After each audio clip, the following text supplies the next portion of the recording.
Zoom in on the dense urban fabric of Loni, a rapidly growing district in Ghaziabad, India. At ground level, you find communities grappling with expansion. Right in the middle of this settlement sits the Pavi Sadakpur Pond. For years, the basin accumulated untreated sewage and heavy plastic waste, eventually turning into a completely stagnant, biologically dead reservoir. Ghaziabad के लोनी के पावी सदकपुर के एक तालाब की हालत यमुना सी ही दयनीय है। लगभग 3 एकड़ में फैला ये गंदा तालाब सालों पुराना है, पर पहले इसके हालात कुछ और ही थे। पानी 100 साल पुराना हो गया जी। ये पानी बहुत अच्छा था, इसका सब वजू करा करे थे इसमें। इस तालाब में आसपास के सभी गांवों के घरों से सीवर का पानी आकर मिलता है।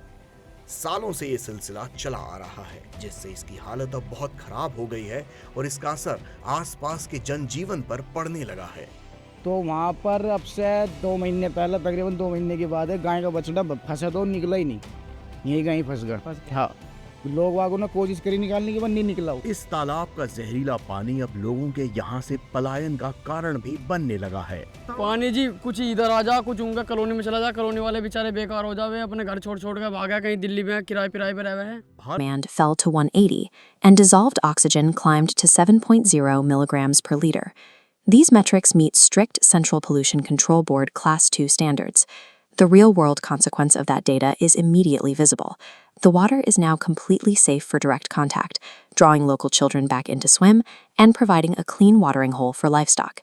Achieving Class 2 water quality is the primary goal of most restoration projects. Here, the purified water is actually just the catalyst required to heal the layers beneath it. For decades, the compacted anaerobic sludge acted like shrink wrap across the pond's floor. It sealed the natural pores in the earth, completely severing the pond from the soil below. As the microbes digested that sludge, they unblocked the soil matrix. This restored a natural mechanical process called capillary action. Water could finally percolate downward, filtering through the earth to slowly recharge the region's depleted underground aquifer. सरकार के अमृत 2.0 mission के तहत पावी सदकपुर के इस गंदे तालाब को पुनर्जीवित करने का प्रण लिया गया है, जिसके तहत आईआईटी दिल्ली के centre for rural development and technology की टीम के साथ जल चक्र इनोवेशंस और वैदिक सृजन की टीम इस तालाब के पानी, आसपास के इलाके की मिट्टी और यहाँ की एयर क्वालिटी को जांच रहे हैं। What our role is, we have to beautify the whole place. We have to ensure that this place becomes livable, it becomes usable. जब ये प्रोजेक्ट चालू होगा, when the physical cleaning will happen and when the treatment will start to happen, उसके बाद जब आप आएंगे तो you yourself will witness a sea change difference. I mean, this is not a difference, you can call it a transformation. और यहाँ पे खड़ा रहना ही अपने आप में एक rejuvenating impact देगा। अगले 18 महीनों तक ये तीनों ही टीमें भारत सरकार के अमृत 2.0 अभियान के तहत जोर शोर से लोनी के पावी सदकपुर के इस गंदे तालाब को स्वच्छ और सही मायने में एक अमृत सरोवर बनाएंगे। These 3 analog meters measure the soil health along the pond's banks. They show thriving moisture and light metrics and confirm the soil pH has normalized to a neutral 8, meaning plants can absorb the nutrients. The pond is no longer a sealed, stagnant bowl. It operates as an active, breathing lung that draws surface water down to nourish the surrounding earth. As the water column clears and the surrounding soil supports new vegetation, the local microclimate begins to stabilize. Regular monitoring showed harmful atmospheric particulate matter, specifically PM 2.5, dropping sharply to between 30 and 32 micrograms per cubic meter. This digital air monitor captures the removal of airborne toxic chemicals. Formaldehyde levels fell to 0.012 milligrams per cubic meter, and total volatile organic compounds dropped to 0.051.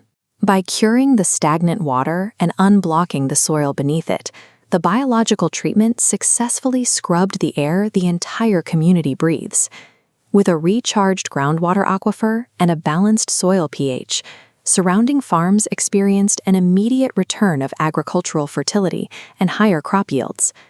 This chart tracking livelihood status shows the economic reality of that ecological shift. Before the intervention, local economic distress was extremely high. Afterward, we see massive spikes in the somewhat and good to very good columns, marking a return to income stability. Focus group data from local women and the elderly also confirms a steep drop in respiratory ailments and skin infections, reducing the burden of medical expenses on individual households. In frontline peri-urban communities like Loni, environmental health data and ecological survival metrics measure the exact same thing.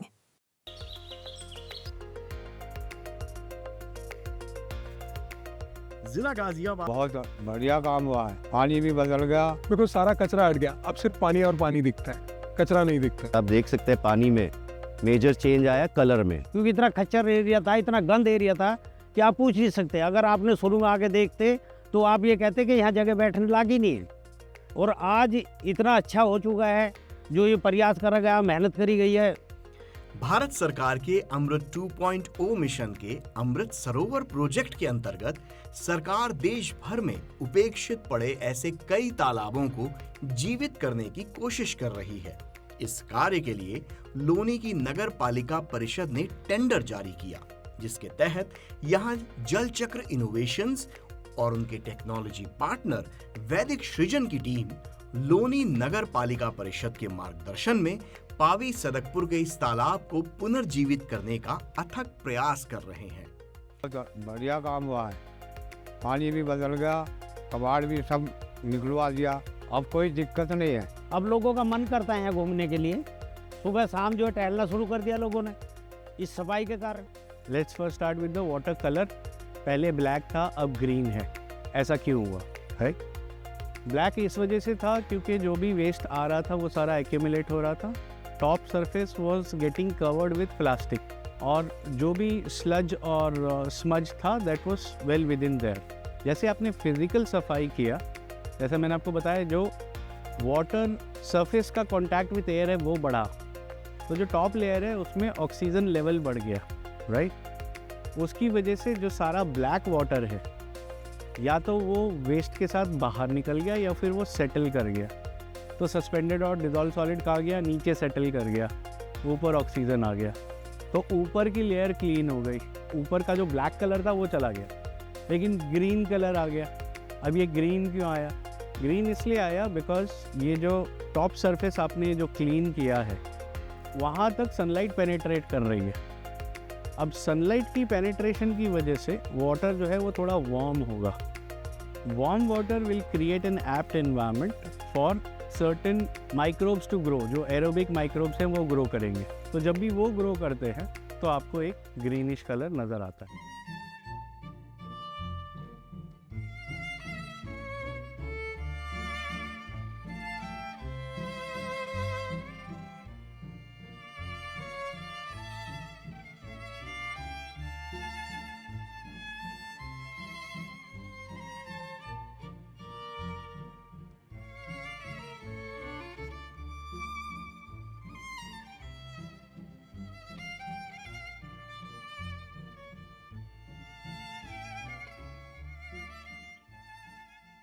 Eco dredging के concept पर बनी इस दवाई के पीछे बहुत बड़ा विज्ञान छुपा हुआ है, और तालाब को पुनर्जीवित करने की इस प्रक्रिया में सिंगल सेल माइक्रोब्स का बहुत योगदान होता है। सो एक्वाटिक फूड चेन के आखिरी पायदान पे माइक्रोब्स है, राइट। अगर माइक्रोब्स हेल्दी हैं तो पूरा एक्वाटिक फूड चेन हेल्दी रहेगा। अब माइक्रोब्स सिंगल सेल्ड ऑर्गेनिज्म हैं, उनके खाने के लिए आपको एटम लेवल की प्योरिटी चाहिए। सल्फेट है, सल्फेट ब्रेक डाउन हो गया, सल्फर का एक सिंगल एटम बच गया, which is the purest form of that element that can be consumed by them, right. तो ये जितना सस्पेंडेड और डिजॉल्व सॉलिड ब्रेक डाउन होगा उतना उनके लिए फूड जनरेट होगा, राइट। तो ये दो कंडीशन हम पानी में पैदा कर रहे हैं for them to dwell, right. Now when they dwell, they'll start performing their metabolic activity, which is to break down these elements, these molecules, the complex molecules, and consume, get their own food, right? अब नीचे जो sludge का deposit है, that is all molecules, compounds, which will be broken down by the metabolic activity of these microbes. अब वो sludge को consume करते जाएंगे. This process is called eco dredging, ठीक है? हम इकोलॉजिकली स्लज को डिकम्पोज कर रहे हैं और ड्रेज डाउन करते जा रहे हैं। नीचे से लेयर बाय लेयर स्लज ख़त्म होता जाएगा। फाइनली जब सारा स्लज ख़त्म हो गया तो you will hit the soil, right. Now consumption of sludge will recreate the soil capillaries, and these soil capillaries will link the surface water body to the underground aquifer. That is the time when your water body goes perennial. 12 महीने वो water body ना सूखेगी ना वो overflow करेगी।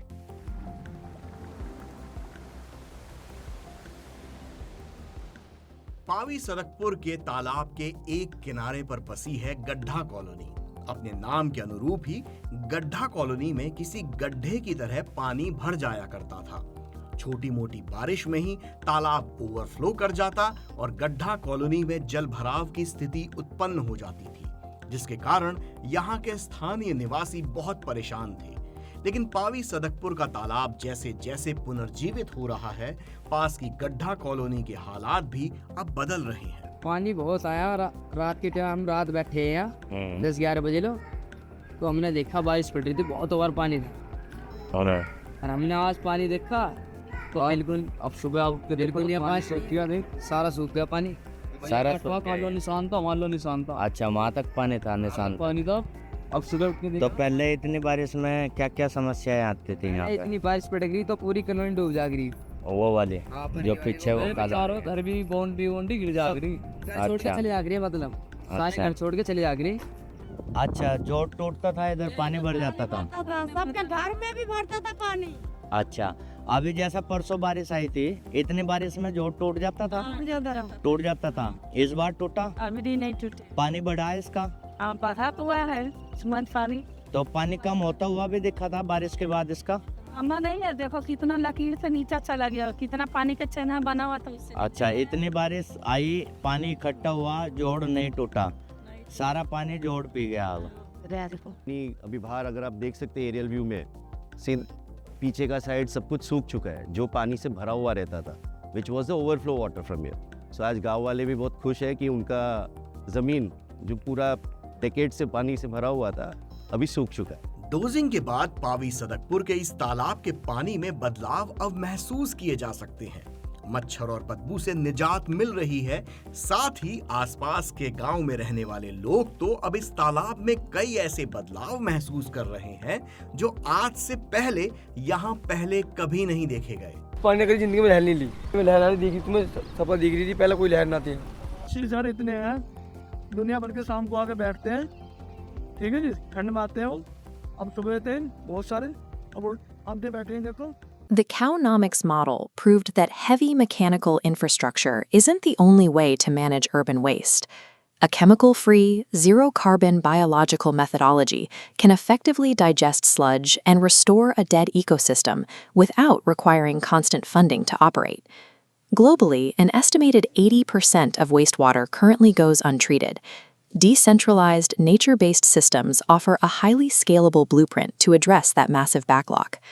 The most important insight from Pavi Sadakpur is that air, water, and soil are not isolated systems. They are deeply interdependent layers. Healing our collapsing urban environments doesn't require building more complex infrastructure. It requires unblocking the bottlenecks and allowing nature's original, self-healing algorithms to run their course.